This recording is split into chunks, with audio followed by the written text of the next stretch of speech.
get started, and a couple other people might just pop in. So as we are being recorded, just so you know, and what George does do, I'll just let you know, is that all this before and after talk gets cut off before it goes onto our website. It'll be on the blooper reel, though. Yeah. And we're gonna have several of us talking tonight. We've got a good chunk of content. We'll leave some time, but we're making sure we leave time for questions and answers. And as always, feel free to put your questions in the chat or your comments. And I always recommend that people who are on the call look at their chat, because a lot of wisdom comes through the chat. So I am going to turn it over to George. All right. And before we get going, for those of you who may not know, Julie Ethan, who has popped on here, I'm going to put you on the spot, Julian. And hello, Larry. I see him walking by. And when, this stuff I've been doing since 2005, but then Julie popped in there. I don't remember, was it 2014, I think? And Julie helped me develop the workshop, get Connections Lab off the ground. Yeah, I was very sad to see her go, but happy because she and Larry, who's keeps walking by in the background, moved to San Diego, which they wanted to do for a long time. So it was my loss, San Diego's gain, but Julie was largely responsible for the workshops being very, accessible for everybody. I mean, in terms of having me being less pedantic and and things being a lot more friendly and fun. So it was great. Also, she was a good content person, because she had great ideas and was able to make sure that anything I was doing was also fitting in well and good for people. So thank you. Well, back at you, George. Thank you for the opportunity to join you in that great work. And I'm so excited to see the progress. It's been cool. It's kind of fun. Zoom forced us into this, and it's a lot of fun. So, all right. Well, I'll get rolling here, and we're talking tonight about the race class narrative. And I don't know if you guys can hit your little thing button, the little hand button. How many people have heard of this or have looked into it at all? There's Hobie. Yeah, you can do this too. We don't need to be electronic. Okay. Chris, I saw a few. Okay, we've got 6. Oh, they all pop up to the top. Look at that. Yep, 7. that's what happens, yeah. All right, so some of you guys have heard of this and have some idea of what it's about. And I thought we'd kind of go over it. We have a little bit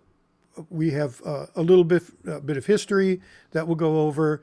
Hobie, Lee Hobart Stocking, otherwise known to all of us as Hobie, has agreed to come in. I know Hobie's been looking at this for a long time and has a very intuitive understanding of it. So he's graciously agreed to present the meat of how the race class narrative works. And as always, we appreciate that. He's been a wonderful mentor to us here.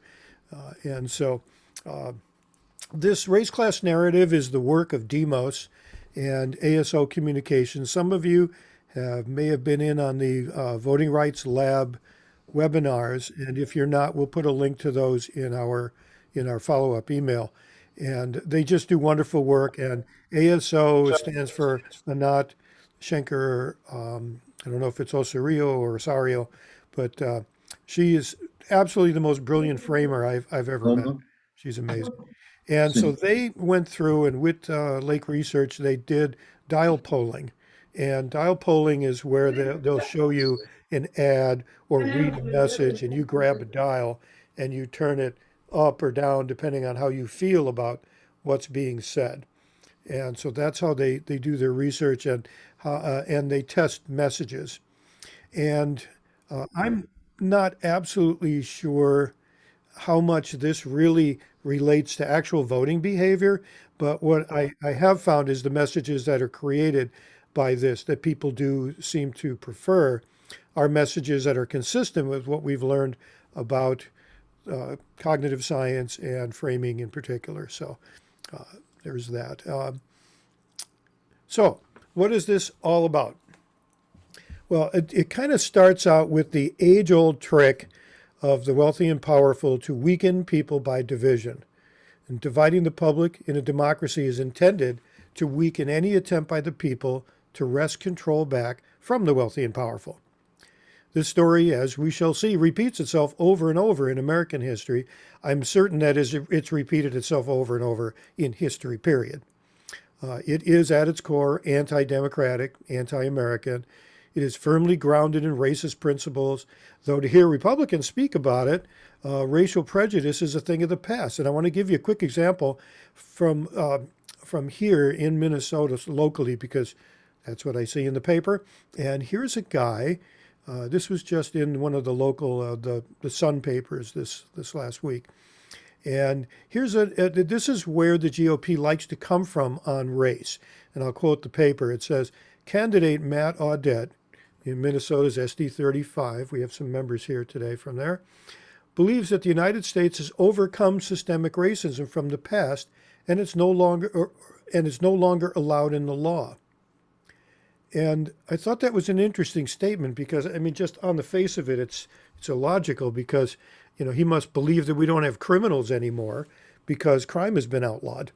It's kind of crazy. But this idea of not seeing race, not seeing color, not seeing race, treating it as something that doesn't exist or is in America's past is a trick. When at the same time the party is constantly, you know, using racist dog whistles. And so I think that's an illustration of what the situation is regarding race. And there's also division across classes, and we see divisions across color, and we think it's important to talk about it. The race class narrative says we should talk about divisions across race and across class. And so in classes, there are winners and losers. The wealthy, and according to the division, the dividers, there are winners and losers. The wealthy are our betters and deserve all of what they get. The poor choose to be poor and deserve no help from hardworking people. To help the poor deprives them of a powerful lesson. So we've heard that before. And I think also not just race and class, but there's also divisions that have been fomented between urban and rural. There are religious divisions between, specifically now, Christians and non-Christians, or anybody and Muslims. And all of these are exploited pretty much on a daily basis by a greedy few at all of our expense. And so the race class narrative says that first we must explicitly talk about division and identify it, and that division by race, class, rural, urban, religious, whatever. I think there are a number of divisions that are worked on.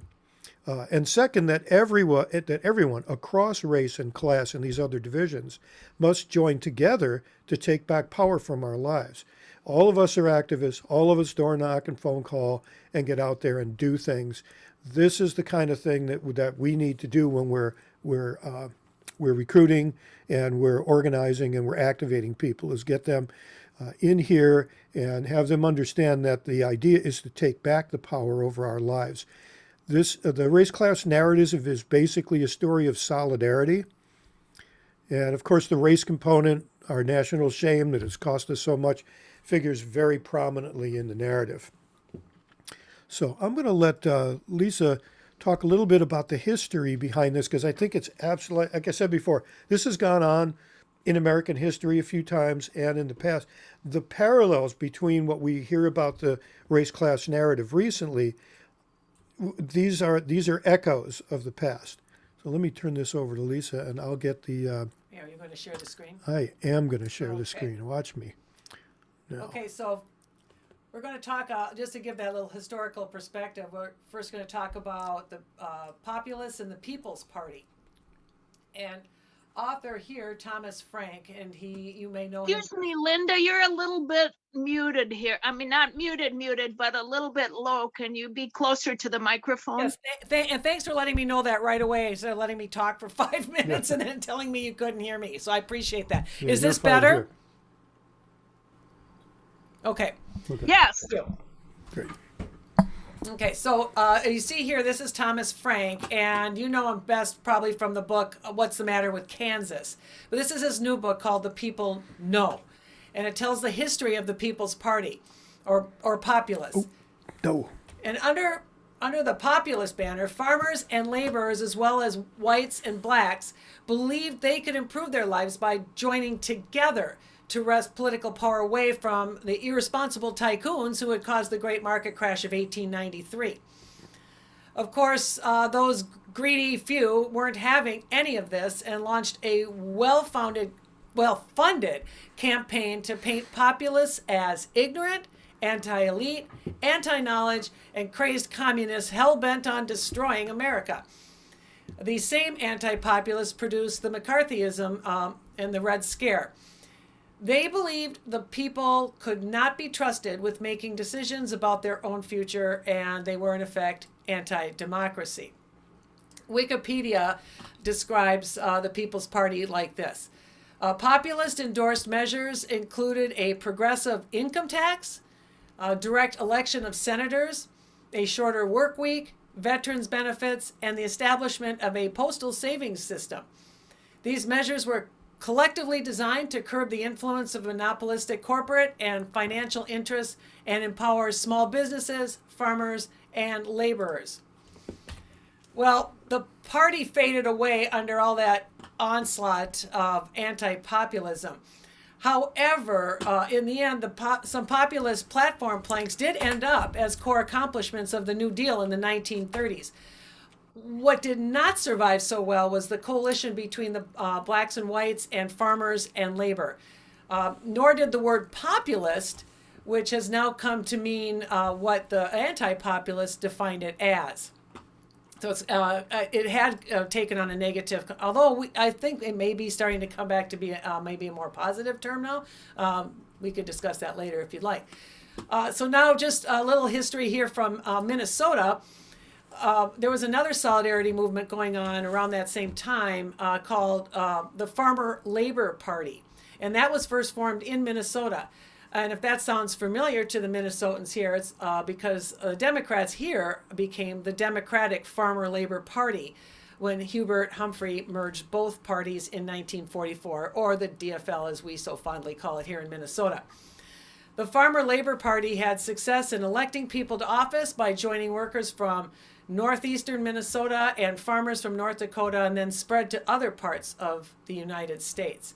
So all this is to say that the notion of that a greedy few divide us to grab power, and that the people can succeed when they join together across racial and class divisions. And that's been around for a long time. Although the parties didn't last, the ideas did and can again. And now I'm going to turn this over to Hobie because he's going to talk to us about the details of the race-class narrative. George, do I have slides? I can bring them up. I have them queued up and ready. Thanks. Okay. So I got interested in this a year and a half or 2 years ago, partly because of the framing connection, but partly because of a subject that we talk about quite frequently here, which is a values way of communicating. And I'm still not seeing any slides, George. Are you still? Thank you. Okay. So I see your smiling face. so George mentioned dog whistle. We think we all know what dog whistles are. They're you can't hear them, but they certainly make the dogs capture the dog's attention. And there are three components, and the right talks about race all the time. They do it in part by connecting the other two boxes here, economic resentment and distrust or disgust with government. The economic resentment is, couched in talking about people of color taking your jobs, or the disgust with government is centered around, saying that we coddle people with welfare, that they need to be able to pull themselves up by their bootstraps like the rest of us have, quote unquote, or the government won't control the situation like a lax criminal justice system or open borders, for example. And all these issues are deeply intertwined. Beliefs about race, assumptions about class, views about government are highly correlated. The other comment that I would make here is that most of these, you see, are framed as negatives. They are fear-based kinds of communications. Let's flip to the next slide then, just real quickly here. So how do we counter that is the question. sorry. Yeah, what are the core element? Nope. Back I up know, one. sorry. Okay. This thing is acting up on me. Okay. Come on, Stop. Oh. I'm trying. Anyway, the core elements of the race class narrative are It's wrong. too. cross-racial solidarity, a shared prosperity and racial justice, and having government leaders that are actually competent, who serve in our interests and govern at our discretion, rather than us serving them and always doing what I they're don't. saying. So that is, to my mind, a more positive message, and it's based on a vision and a set of common values. Sorry, Sorry. George is having technical difficulties This with the thing. slides. I'm just going to go to the dreaded actual screen here. Sorry. Okay, Sorry. so It just decided to go on its own. yeah, That's where we're at, right? yeah, but you can flip to the. I'm afraid to ask you to flip to the next one, but go ahead. Try it. There we go. So what is it? What does a race class narrative sound like? And I think we're all familiar with what George has taught us in terms of a truth sandwich or a value sandwich. The Anat-Schenker-Rosario process has 6 steps on it. And when I hit age 60, I kind of wanted to reduce things down to at least 3. I could still remember 3. Well, we might get away with 4 here. But essentially, it begins to introduce the subject through a value statement and acknowledging that we're all connected. But then it calls out the violation of those values. It gives the motivation behind why those values are being violated, so that I would use an example, which would be voter fraud is a typical the freedom to vote or be represented in a democracy might be the value, but certain politicians want us to believe that voter fraud is a problem so that they can retain power. It would be calling what is the violation and calling it out. Then it is a move to what is our vision of the future. And this is relevant because we've got so much negative messaging on the other side. You've got to have a balance of almost twice as much positive messaging about what do we want to achieve together to counteract some of this other stuff. So we've started with our values, called out what's how those values are being violated, who's doing it and why, and then talking about our vision for where we want to go. And finally, coming back with a unifying call to action and return to the values that we're actually supporting. So, this would be a statement, a simplified statement regarding policing and what we're seeing on the streets. No matter what we look like, where we live, or what's in our bank accounts, most of us want our families to be safe and whole and our communities to be vibrant. So that's the values here. And it's cross-racial because I could be saying, no matter what the color of our skin is, what our religion is, but we pull our values in there with a race class identification. But the people entrusted to serve and protect us in our communities target, detain, and kill Black people like George Floyd, Tony McDade, Breonna Taylor, ad infinitum, among too many others. Okay, Why? All the while, a handful of politicians throw out lies to divide us. This is why are they doing this? They know that if we're made to fear each other, we'll look the other way, while police officers meant to uphold the law, harm our communities, and elected leaders meant to govern in our name, hand millions to corporations to militarize local law enforcement and deny the resources for schools, healthcare, and what we actually need. We're all coming together. This is returning back to the values again, from cities to suburbs to towns to demand. And then we insert our specific call to action so that our communities are safe for every one of us. And the resources we need pitch in together to create the schools, services, and the care we all need. Now that's a whole long mouthful, but rather than trying to counter police brutality that way, we're painting a vision and we're showing that violation. So that's a little bit of what it sounds like. There are other examples, but once I've used this a lot, and once you go through one example or two examples and write it, it becomes very easy and it can be applied to dozens of different issues, because guess what? We believe in these 4 or 5 core values. And if we're having a values-based campaign, then we're not arguing the details of a particular campaign issue. We're not arguing about what percentage of voter fraud there actually is. We're not arguing, we are trumpeting our freedom to vote as a core part of our democracy and talking about how the other party wants to stop our freedom to vote. George, it's over to you. Yeah, and Hobie, let me real quick note, there was a question in here which is a pretty good one. I think either of us can answer this, but Federico asked why, or shouldn't we say a handful of right-wing politicians throw out lies to divide us? Yes. When we naming villains is an art form.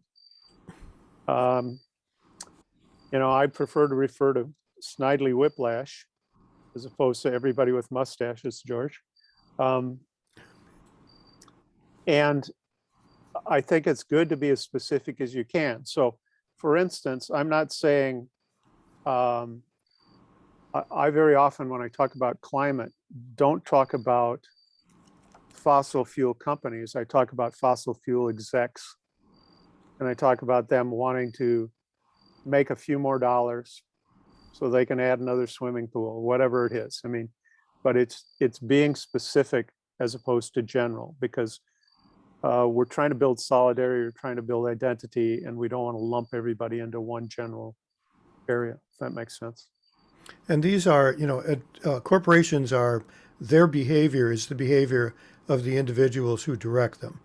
And while I think we should call out what's going, I mean, Marjorie Taylor Greene needs to be called out for what she's doing, but we also want to make sure we don't forget to call out what's really behind the right-wing politicians, and that is a wealthy few who are basically have lost empathy completely.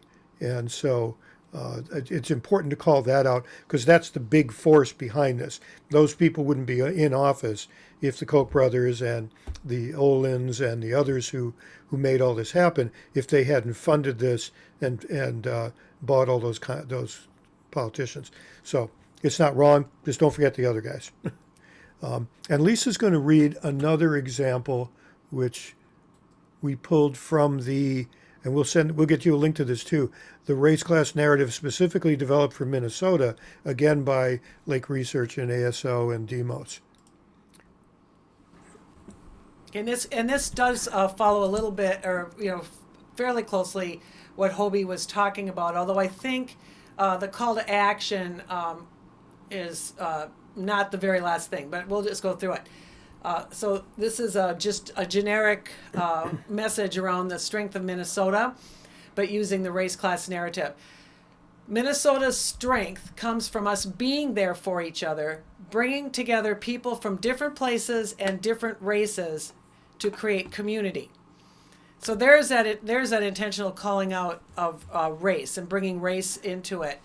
For this to be a place where all of us can thrive, we cannot let a handful of politicians and the richest 1% divide us based on what we look like, where we come from, or how much money we have. And that's the calling out of the villain, like Hobie had said. And here's the call to action, I believe is in this third sentence.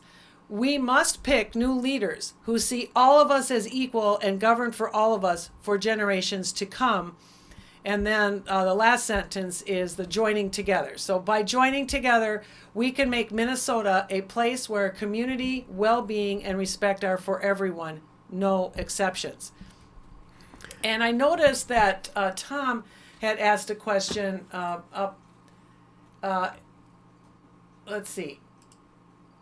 Why can't you use blacks, whites, and people of color instead of what we look like? And I think sometimes it is, I prefer to call out race and mention race because because we just have to acknowledge that we are different races and different races are treated differently in the United States. And I think that needs to be called out all the time. That's my personal opinion. I'm not sure about from the race class narrative, though. If George or Hobie want to comment on that. Yeah, there is no prohibition against mentioning the words black or white. In fact, they are encouraged. So that helps too. Okay, and we're fairly close here. I'm gonna kind of wrap this one part of it up by just mentioning another thing. Well, first off, the one that Lisa read was one of the ones that came out of this dial polling. And again, the dial polling is they read the question to people, and then people adjust the dial up or down depending on whether they like what they hear or they don't like what they hear. And the particular messages, they tested a number of different ones. This particular one was the one that had the most support, not only from the base on the left, but also the largest support amongst the people who were undecided independents in the middle, and even some leaning Republicans. So that's what they were testing for. They wanted to see how well this did, and if anyone's heard Anat Shenker Osario before, she's pretty out there on some stuff. She doesn't pull any punches, and she says, so what if this makes your opposition extremely upset? What if it pisses them off? And she goes, well, if you're pissing off your opposition, then you're doing something right. And I think there's something to that. She has a book that she wrote called "Don't Buy That," and make sure we get a link to that for you. But in that book, she talks about why that actually works. In the testing that they've done, they've also found that the messages that work the best for the people in the middle are also happen to be the ones that tend to make the right wing pretty upset. So there's that. But also note that in this case, like we always talk about the fact that you might make different messages for different people you're talking to. And in this case, the message does not change depending on who you're speaking to. I mean, certainly the issue you're talking about and some of the details, but the idea of this, of division being wrong and we're going to be solid in solidly working together keeps the message the same. And I'll quote from someone named Haney Lopez that was quoted in the Atlantic. And Haney says, "We best reach the white working class and we best reach communities of color through the same message, that racism is a divide and distract weapon, and that we can move forward when we join across racial lines with all groups to demand a government and economy that works for all of us." And so I thought that's interesting. And I think that speaks to the fact that this really, in a way, wraps all of our other issues. That you can almost talk about any issue we have in terms of the race class narrative, because on the right they've been so tremendously successful at dividing us on any issue, generally along those lines. Economic or class and race and urban, rural, and also religious. So there's that, and the solution to this age-old trick that's been used is solidarity. So that's what we have to push with our folks. So no matter who we are, black or white, farmer or laborer, urban or rural, we need a government and an economy that works for everyone, not just the greedy few. Just repeating that again. And so, lastly, Hobie talked about naming the villain. Don't be afraid to do that and be specific about it, because a lot of because there's this taboo against doing that, and unfortunately, what that means is those people haven't been named, and the folks who've done it are not getting. In fact, Federico, I don't know if it's all right to say this about the job you were looking at. Federico sent us he was looking at a place, because he's an activist and involved in this in Washington, D.C. And this very, very nice sounding, wonderful job opened up, and with all sorts of happy sounding words. And Federico said this is why it's important to read to the end of things. And he runs across, what was the video there? There was a video. Oh, was there a video too? I didn't even see that. There was a video. You're on mute. I'm muted. No, it was Charles Koch. I think it was a video of him. It's his operation there, being very sneaky, clearly. Yeah.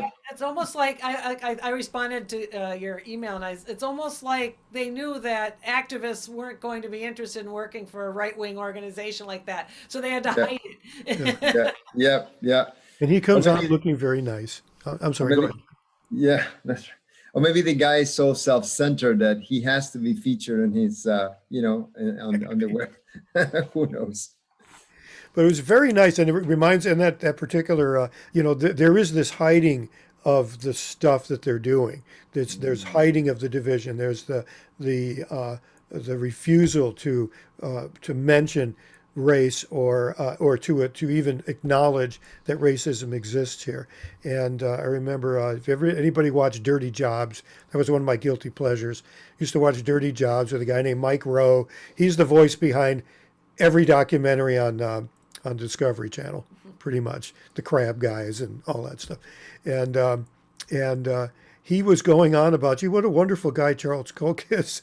And it's like people were just excoriated him, going, no, you may be fun to have a beer with, but you need to know a lot more about this guy. Anyway, we digress here. Thought I'd stop for a second and ask what people are, if there are comments and so forth. We kind of went with a lot of stuff there. And if we have time, we'll go to a thing called a translator. But no, can I say something, George? Yeah, you bet. Yeah, no. So the reason that I asked about naming right-wing politicians as opposed to a handful of politicians is because it's the default narrative from the right when they're caught in a lie, or when they don't have the facts, when they're misleading, etc., is, oh no, they're all bad. All politicians are bad. Right. It's the default, and so it just unless we name them, right-wing politicians, conservative politicians, Republican, I hate to use Republican because I don't want to brand them, but it's basically some way of making sure that, unlike what you guys say, that it's just a handful. I like that. It's just a fringe, basically. And I think it's something that's not been readily apparent. It certainly hasn't been in our messaging. We Americans were too polite, and we don't don't discuss politics. And I grew up in Argentina, so where people discuss politics all the time, in the dinner table, but it's not always. But But basically, yeah, I think we need to be unpolite. We really need to just say who the villain is. And I think I mean, when it's the truth, Exactly. I Exactly. mean, don't make stuff up. Don't do ad hominem attacks. Don't just slam somebody to slam them. I mean, or as Anat Shankar Osario says, there's our inside voice and our outside voice. And so there are times we talk amongst each other when we're having our beers or whatever, and we may say things, but in our messaging, you don't want to, be personally nasty just for the sake of being personally nasty. It is pretty much, it is not pretty much, it is a fact that a very small group of extremely rich people have spent gobs of money, billions and billions, to build the propaganda apparatus that is out there on the right now. And that's true. I wish there was something akin to that on the left that was honest and did things with integrity. We don't have that same thing. We're still caught in the throes of the consultants who keep doing the same thing and expecting different results. So, Greg, do you have a question?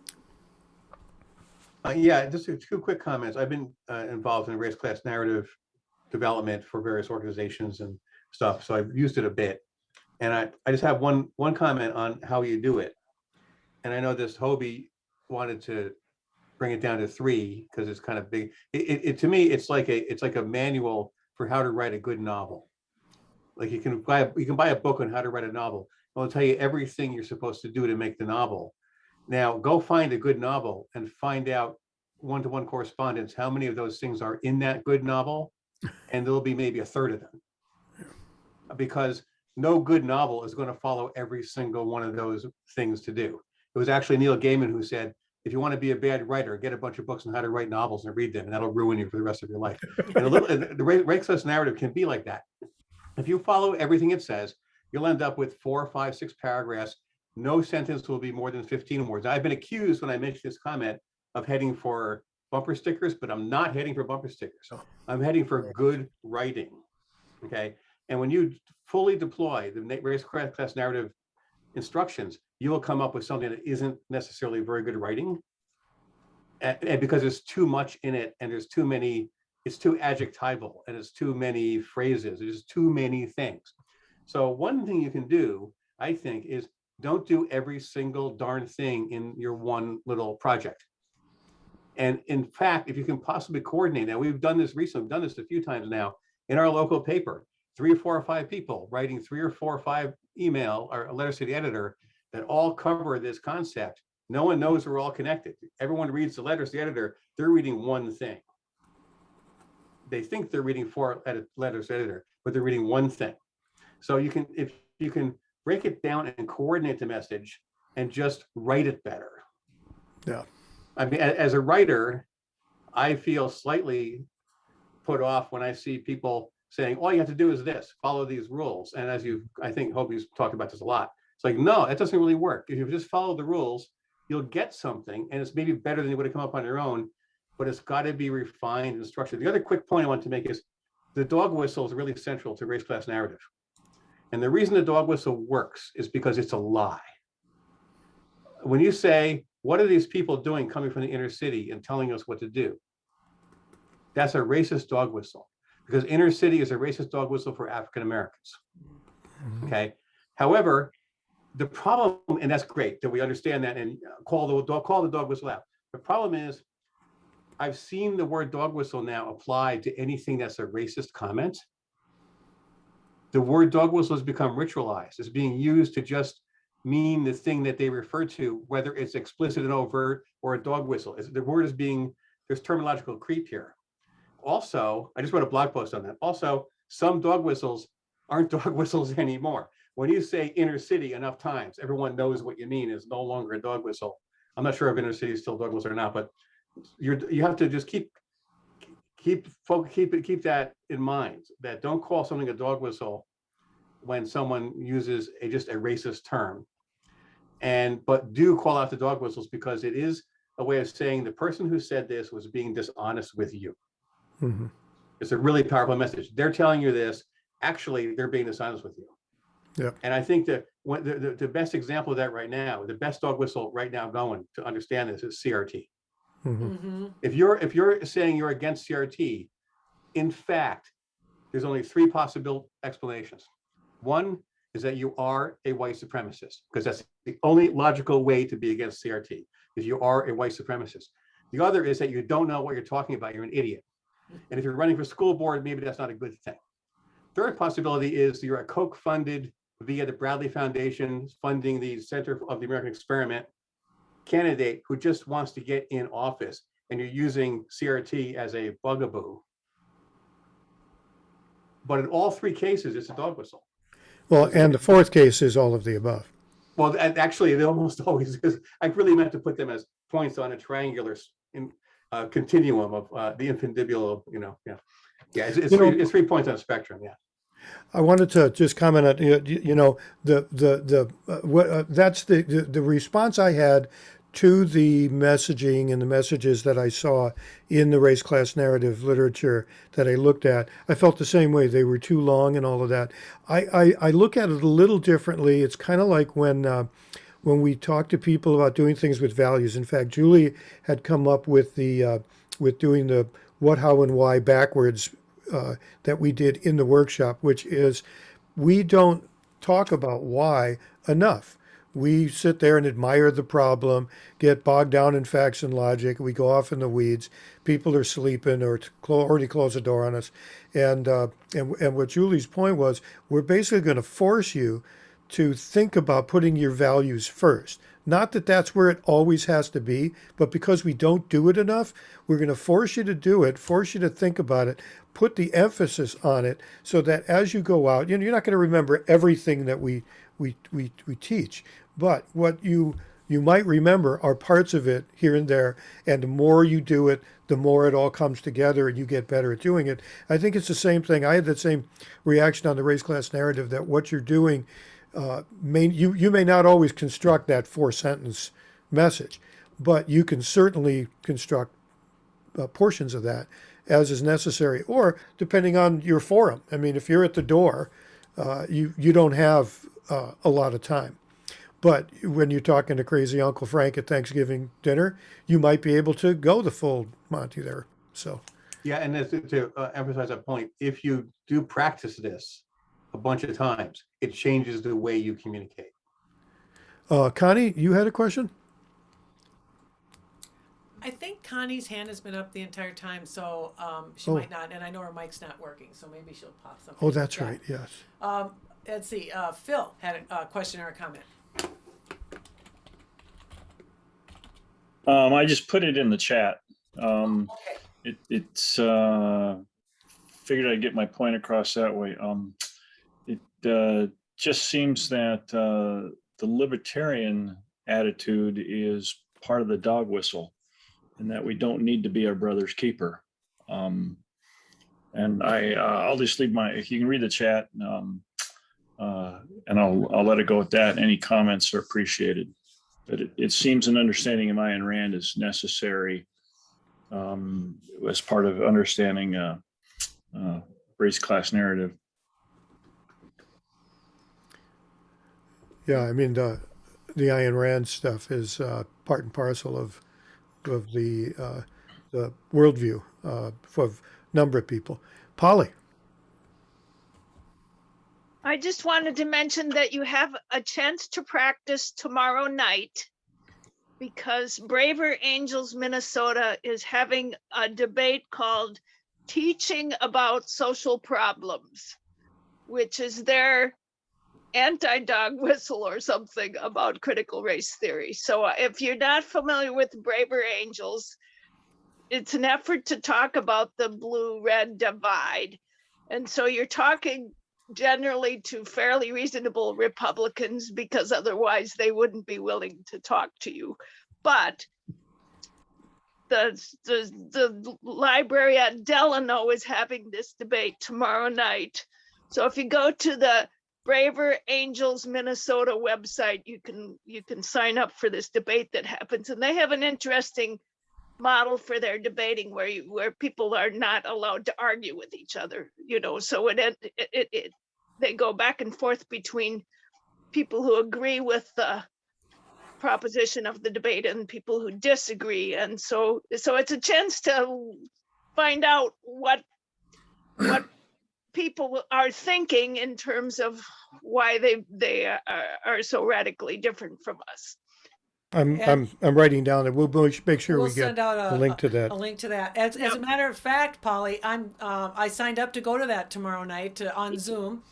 Yep. Because it's in the Delano School District here in Minnesota, and a good friend of mine was the community education director there. She just retired in June, but she's on the she's on the committee that's putting this together. So, she's been filling me in on all the issues out in Delano because it's more rural than where we live here. Right. We live in Brooklyn Park, so it's a little more liberal here, shall we say. But where she is it's very conservative where she works and lives, and so I'm very interested to see that. So I'll put that in the follow-up email tomorrow. And for anybody who's interested, we're trying it out here in Minnesota and seeing how it goes. But working with Patty and Peter, who are on here, and also Tom Kiekhofer and a few others locally here, we're working on a messaging and also just a general organizing strategy around the CRT issue, because it's in short, the real issue is the local Republican parties that are now taken over by the QAnon folks. They're pushing CRT at school districts all over the country. One of the big reasons is that these folks show up there. They're making it okay to be loud and threatening in public, and they're doing it at schools where the Republicans have been very, very good at getting people to run for local office, and so they're really trying to see the leaders that will emerge out of these kind of school board attacks to see who they might run for office.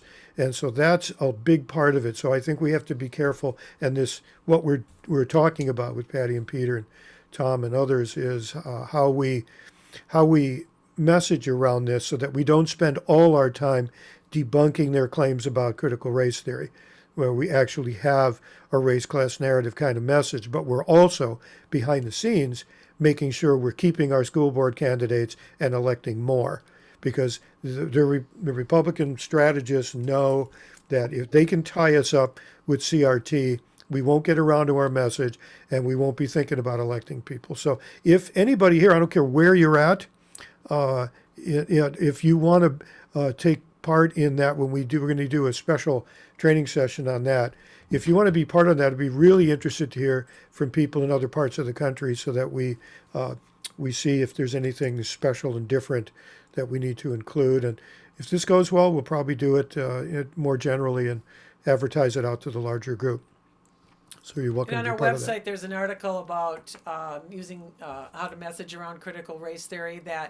And it's in there. I cite an article in the Atlantic, and it's about how literally Christopher Rufo, a conservative reporter, journalist, picked out that term for the sole purpose of creating dog whistle and a straw man argument. So, so the Atlantic article is excellent if you want to know more about how that came about.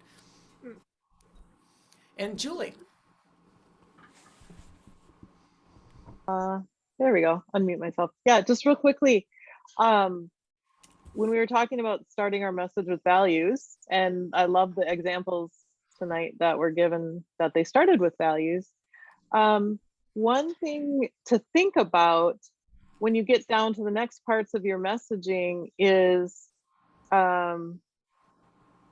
good reasons maybe to not be super specific by saying right-wing politicians and leaving it a little more neutral, because if you start with values, you kind of warm people up and you invite them into your thoughts. But then if depending on who your audience is, if you call them out in a way that they're going to feel offended, now you've just destroyed your message. So, it depends on who your audience is. I'm not saying you can't always just call people out like that, but think about whether that really works with starting a message with values. I hear what you're saying. I think Hobie said it best. Naming the villain is an art form. There's a lot to it. I know Julian and I have had a lot of discussions about that over time, and I'll confess to being a little more emboldened nowadays because the Republican Party is not so heterogeneous as it used to be. There used to be many more different kinds of Republicans, and so it was hard to mention it. Nowadays, the folks on the extreme have pretty much taken the party over. They so much so that we're seeing many prominent Republicans have left the party and are. Christine Todd Whitman took out or not took out, did an opinion piece in was it New York Times or Washington Post, telling folks that Republicans need to vote for Democrats, and we're seeing a lot more of that. And they're even threatening to form a third party where more rational Republicans can find quarter. And which brings up a point. I don't know what I thought I'd bounce this off for everybody here because most of you have been on a lot of these. Where I'm wondering, it seems to me that if you are a Republican and you're not happy with the Marjorie Taylor Greenes and the Ron DeSantises and the Rudy Giulianis, you don't really have any place to go. And absent these folks who have left the party, I'm wondering if, it seems to me there ought to be a name for that kind of person, something that they can identify with, not a negative one, something that calls out to their values and their morality.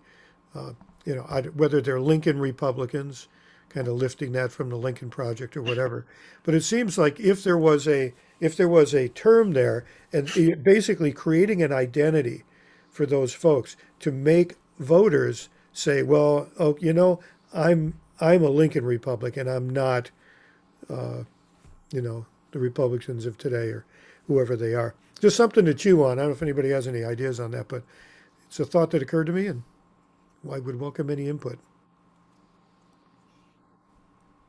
Yeah, because see, if you say disenfranchised Republicans or disenchanted Republicans, it has a negative connotation, Right. And it's unnecessary. I mean, but yeah, I see your point. It's a good argument to bring to Democratic elected officials and leaders that look, you have these Republicans who no longer associate themselves. Let's use values. Let's prioritize values and branding, moral branding, and let's bring them over to our fold. And let's use a term in the way that CRT was chosen. And Lisa's blog is really good on this. Let's think about the words we use. And like I thought Lincoln Republican only because Lincoln is respected pretty much by everyone, and also the Lincoln Project is a group of people who've left the Republican Party and are specifically saying Republicans need to vote for Democrats. And it's not a pejorative in any way. And I think it gives, and frankly, I don't think it would take much to get it going. I think just the fact that if people just started using it, we use it in a Facebook post, other people start using it, these things can take off in a minute. And if that happened and people, well, what's a Lincoln Republican? What are they talking about? What is that? And then, of course, we're standing around ready to define that. And maybe even the Republicans who are disaffected will pick it up and define it for themselves. But I think if there was a name, it just seems to me that the voters might say, okay, I'm still a Republican, but I'm a Lincoln Republican. I'm not a QAnon Republican. Anyway. So I do want to point out when, there's a couple of suggestions here, just maybe a contrarian view there that, first of all, they're very good at labeling Democrats as anything evil. Right. It seems to me that these are the people that remained silent and weren't effective at calling out Trump and some of the transgressions that he had there. And so I don't know if I want to call them patriots or, give them some super praise in the process. Yeah. I am disappointed with their reaction, to what's been going on over the last 5 years. Well, and it's certainly true that many of these folks were just fine with all of these propaganda tricks for many decades because it was getting them votes. And I think I call it a Frankenstein story. They created this monster and they thought they could control it. And in 2015, it got out of hand. And in 2016, they completely lost control. And that's what happens when you play with fire, or because when you do, you get hoisted on your own petard. I'm not supposed to use that, I guess. Anyway. Well, one last thing. Oh, go ahead, Federico, you were saying? No, I was just going to say, here in Virginia, we have a bit of a situation. So with the, our former governor, Terry McAuliffe, is tied in the polls with a Trumper. It's hard to understand how, anyone can see through the deceit of that man, but apparently he does have a chance of winning the governorship here, which be the first time in years that we have a Republican governor in this purple state. I didn't, but anyway, I'm thinking about what Julia said too, and and I've been thinking a little struggling with this, right? If we want to propose empathy, if we want to start with empathy, do we really want to name the villain, right? But to me, What Hobie was saying. yeah, there is no empathy without justice, so like I see all these signs on people's yards, kindness, and be kind, and let's bring empathy back, but I would say this, let's bring empathy and justice back. I mean, it's like they go together. I was trying to, I was thinking about ASOs and one of the podcasts that she has, where she was just saying, if you can't think of a way to respond, just start from a place of empathy. And so I couldn't make it to the debate, between McAuliffe, the Democrat here in Virginia, and the Republican, but if I'd gone, I would have asked something like this, I would have said, I think maybe the problem is not you Republican politicians, but it's us, in that we Democrats is what we are expecting of you, and so are we being sensitive enough to this need that Republican politicians have to harm people, to hurt democracy, to hurt freedom, are we the problem that we're not sensitive enough to this, which I think maybe is not something that they want to harm, but they need it. What do people think about that? Sort of going to it from a place of empathy. Empathy without justice is not really empathy. Will be my first reaction. I'm also thinking about the preamble a lot, because I got into a minor Facebook commentary with someone that was praising Brandon, the pilot of Southwest, and their standing up, or not standing up, but not complying with management's requirement for vaccination. And I just said, the preamble of the Constitution says we, to establish justice, which is a we thing, to promote the domestic tranquility, which is a we thing, to provide for the common defense, a we thing, promote the general welfare, a we thing, to secure the blessings of liberty, a we thing. So it seems to me, and what I said is that the Constitution starts out we, not I, my petty self. And I didn't hear back from that guy. I kind of poked him in the eye intentionally. because I was just pissed at anti-vaxxers. But anyway, so I guess where I was going that just emphasizing the we, the us. We all do better when we all do better. The we in the somehow claiming the preamble for ourselves and claiming the word liberty for ourselves out of the preamble. I like that.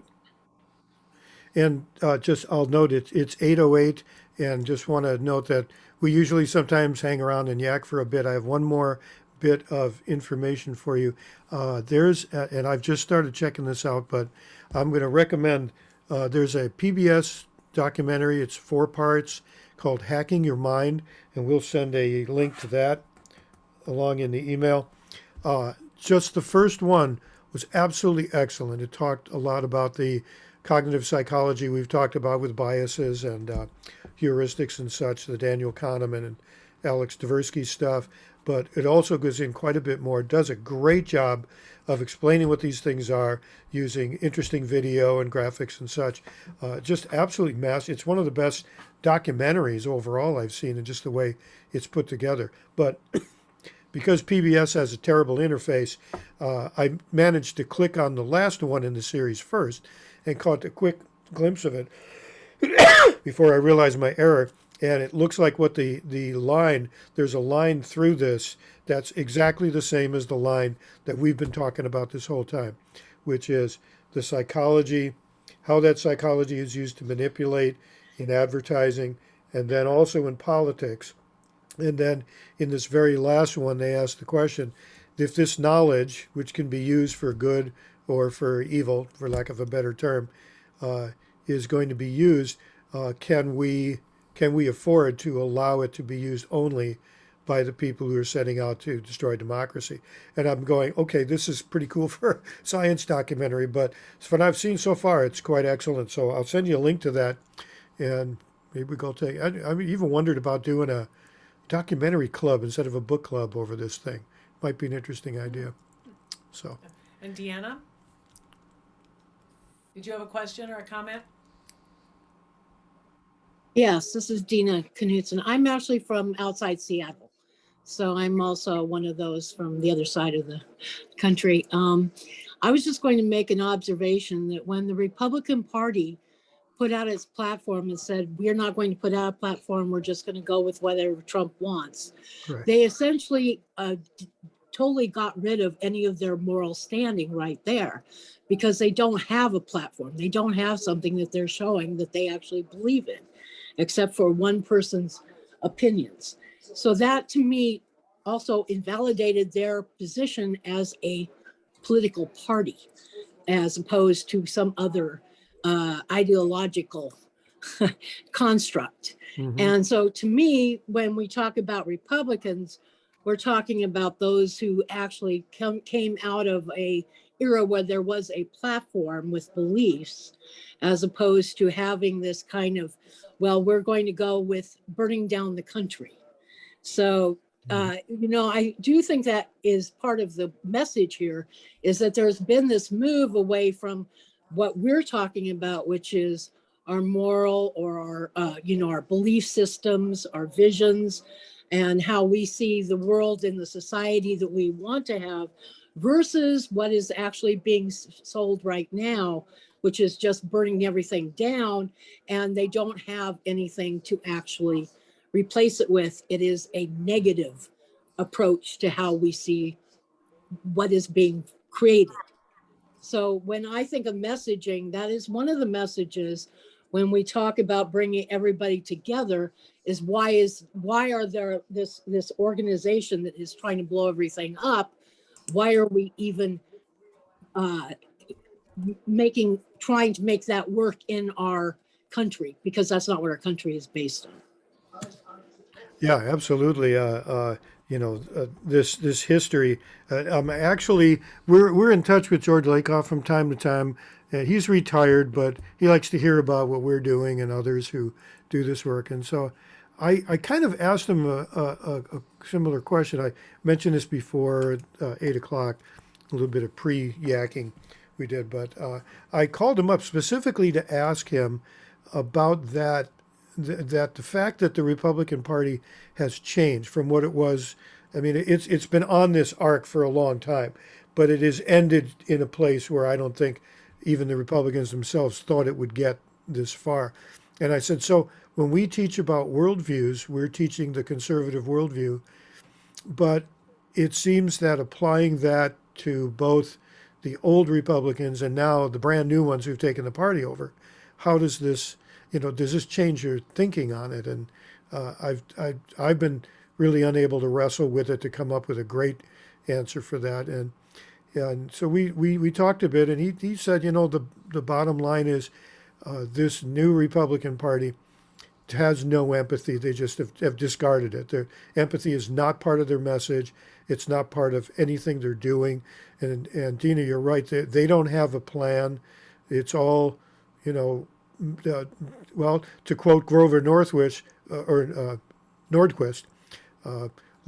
we don't want to kill it. We want to, or we want to shrink it down so we can drown it in a bathtub.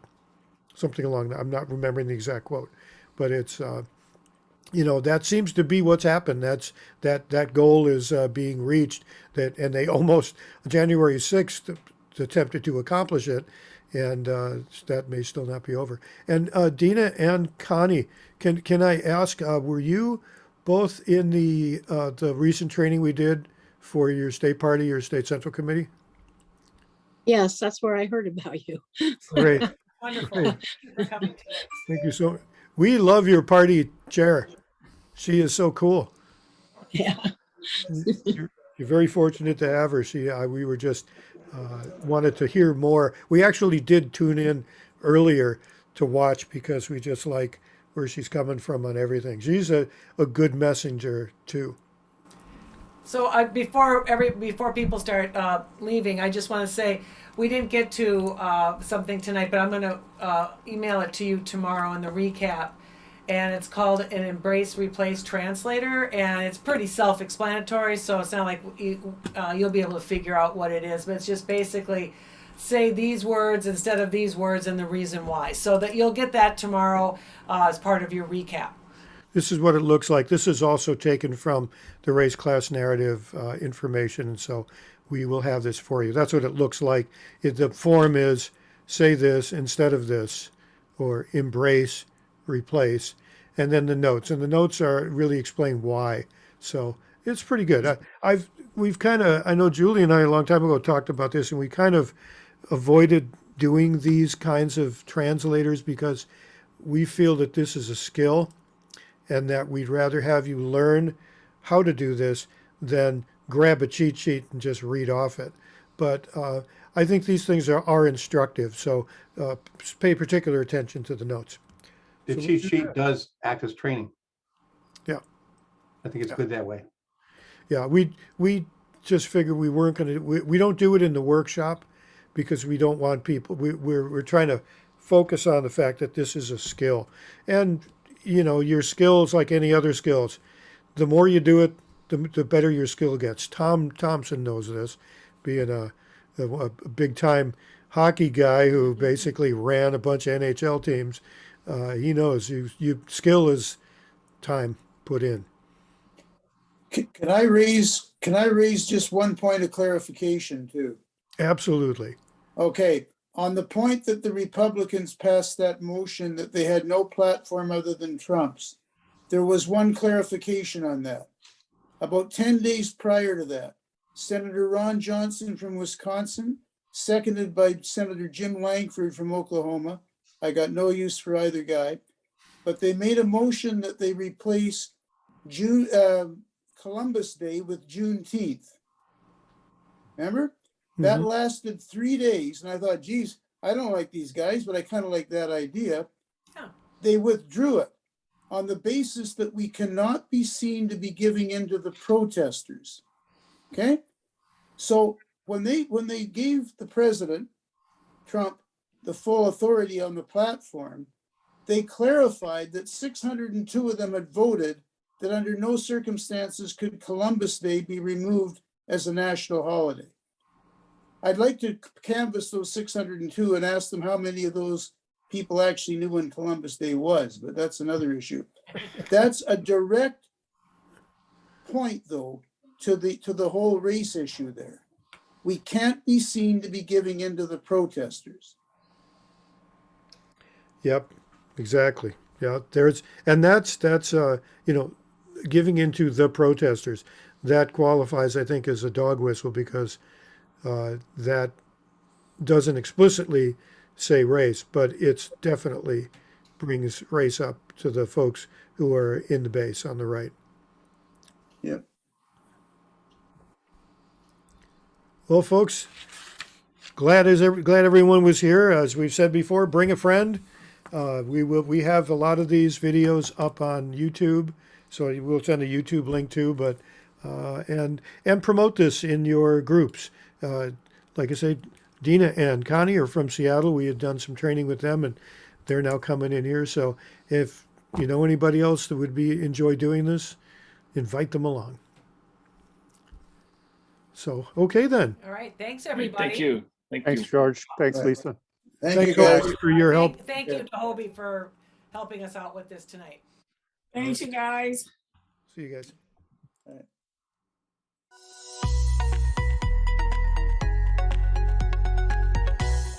connectionslab.org